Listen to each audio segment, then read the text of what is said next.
Unlocking English. The Power of Modal Verbs. Hello everyone. Welcome to our new episode on Unlocking English. Today, we're going to focus on something exciting in English grammar called modal verbs.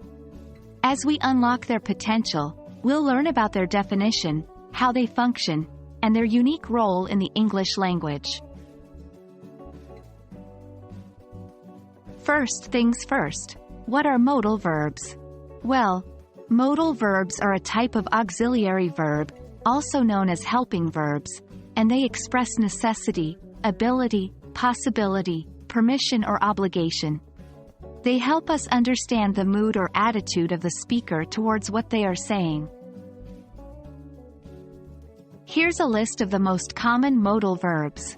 Can, could, may, might, will, would, shall, should, must. Let's remember, modal verbs are unique because they do not change their form according to the subject and they are followed by a verb in its base form.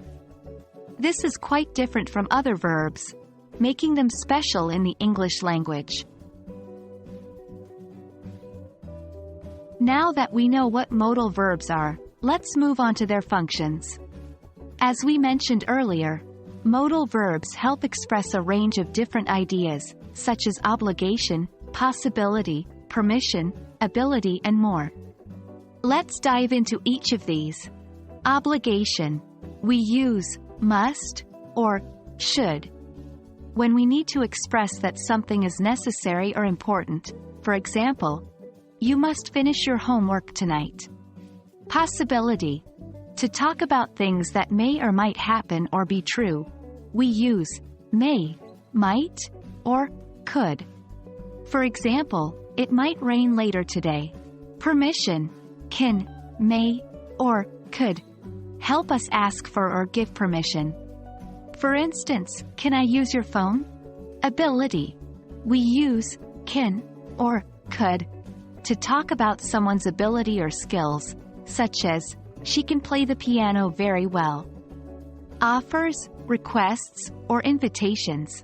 Can, could, may, or would are used in these cases. For example, could you pass the salt, please? It's also important to note that modal verbs have no infinitive or participle forms, meaning you can't add to before them or ing, ed, or s after them. This is a common mistake in English language learning, so be sure to remember it. Also, they do not need an additional auxiliary in negatives or questions. For example, we say, can you play the piano? Not, do you can play the piano? And that's it. Today, we've unlocked the mystery of modal verbs in English. Remember, these are great tools for expressing your thoughts, ideas, and feelings more precisely. Keep practicing them in your daily conversations and you'll find your English speaking and writing skills improving rapidly. Thanks for joining us today. Stay tuned for our next episode where we'll delve deeper into the wonderful world of English grammar. Keep learning and have a great day.